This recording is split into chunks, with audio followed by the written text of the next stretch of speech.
이번 주 주요 가상자산 뉴스입니다. 첫 번째 소식입니다. 빗썸 상장 폐지 1년을 맞은 갤럭시아 토큰의 거래소 재상장 가능성에 시장의 관심이 집중되고 있습니다. 현재 갤럭시아 측은 국내 주요 가상자산 거래소에 상장 신청을 진행한 상태입니다. 갤럭시아 머니트리 관계자는 지난해 상반기부터 관련 서류를 제출하고 재상장을 위해 노력하고 있다고 밝혔는데요. 특히 업계에서는 위믹스와 페이코인의 사례처럼 상폐 1년 후 재상장 공식이 갤럭시아 토큰에도 적용될 수 있을 것이란 기대감이 형성되고 있습니다. 예를 들어 지난해 7월 빗썸은 페이코인의 원화마켓 재거래 지원을 공식 발표했습니다. 이는 2023년 4월 상장 폐지 이후 약 1년 2개월 만의 재상장입니다. 당시 빗썸 측은 페이코인이 해외 결제 사업 구축을 통해서 기존 거래 지원 종료 사유를 해소했다고 설명했는데요. 이처럼 손바닥 뒤집듯 바뀌는 입장에 상장 정책이 일관되지 않는다는 비판이 나오기도 했었습니다. 이러한 과거 이력이 갤럭시아의 재상장 가능성에 힘을 실어주고 있는 셈입니다. 현재 갤럭시아 토큰은 고팍스 단일 거래소에서만 거래가 이루어지고 있는데요. 코인마켓캡에 따르면 전체 거래량의 97%가 고팍스에 집중돼 있습니다. 하지만 지난 14일 오후 6시 24분 기준 24시간 거래 대금은 2,461만 원에 그쳤습니다. 빗썸 상장 당시와 비교하면 거래 규모가 크게 줄어든 상황입니다. 여기에 고팍스의 가상자산 사업자 라이선스 갱신 문제도 변수로 작용하고 있습니다. 최대 주주인 바이낸스의 지분 매각 협상이 최근 무산되면서 갤럭시아 측은 고팍스 폐업 가능성에 대비해 타거래소 상장을 적극 추진하고 있습니다. 한편 갤럭시아는 토큰 활용성 확대에도 주력하고 있는데요.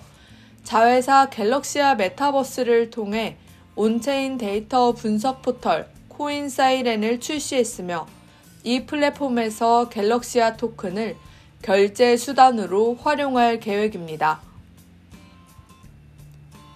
다음 소식입니다. 가상자산 거래소 빗썸이 실명계좌 제휴은행을 NH농협은행에서 KB국민은행으로 변경합니다. 금융위원회 금융정보분석원은 최근 빗썸의 실명계좌 발급은행 변경 신고를 수리했는데요.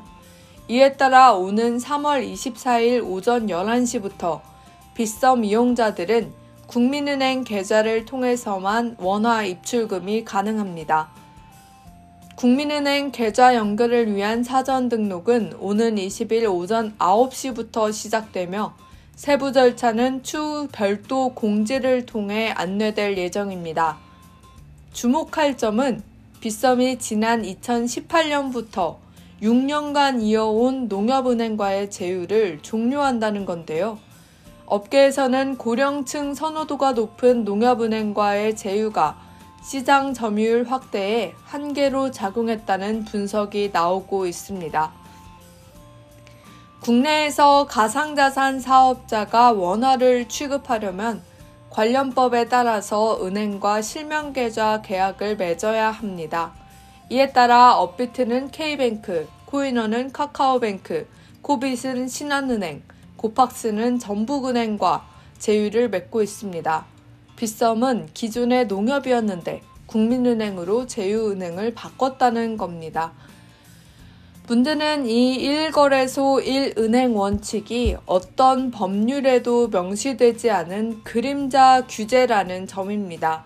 이러한 규제로 인해 거래소가 제휴은행을 변경할 때마다 이용자들은 원치 않는 계좌 개설을 강요받고 있습니다. 1,000원짜리 물건을 살 때도 결제 수단을 자유롭게 선택할 수 있는데 별도의 이용자 보호법이 있는 가상자산 시장에서 오히려 선택권이 제한되는 역설적인 상황인 셈이죠. 한국은 세계적으로도 가상자산 거래가 활발한 국가입니다. 업계에서는 건전한 시장 성장과 이용자 보호를 위해서 이러한 그림자 규제 해소가 필요하다는 목소리가 높아지고 있습니다. 다음 소식입니다. 마이클 세일러 마이크로 스트래티지 회장이 채권을 독이라 비판하며 기업들의 비트코인 투자를 강하게 촉구했습니다. 블룸버그에 따르면 최근 세일러 회장은 미국 올란도 ICR 컨퍼런스에서 마이크로 스트래티지가 2020년 비트코인 투자를 시작한 이후 채권 수익률은 하락한 반면 비트코인은 상승세를 보였다면서 전통 채권 대비 비트코인 투자의 우위를 강조했습니다. 특히 그는 마이크로소프트, 엔비디아 등 글로벌 기업들의 소극적인 태도를 지적하면서 미래를 받아들이라고 목소리를 높였는데요. 이런 가운데 마이크로 스트래티지는 이달 6일부터 12일 사이 비트코인 2,530개를 추가 매입했다고 밝혔습니다. 평균 매입가는 95,972달러로 총 매입 금액은 약 3,570억 원에 달합니다.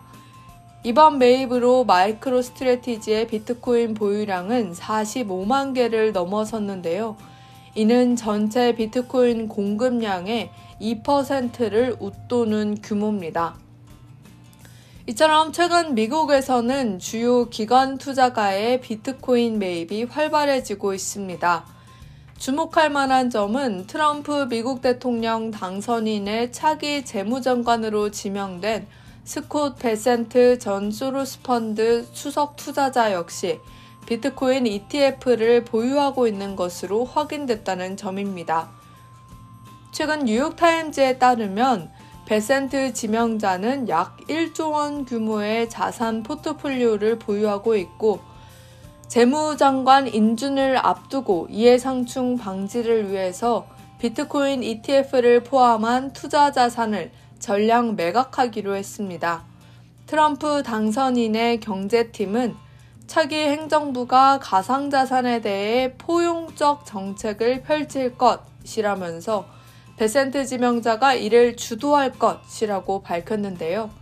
업계에서는 월가의 거물급 투자자인 베센트의 재무장관 지명이 미국의 가상자산 정책에 긍정적 영향을 미칠 것으로 전망하고 있습니다. 트럼프 2기 행정부에 대한 기대감이 높아지면서 비트코인 투자는 더욱 활발해질 것으로 전망됩니다.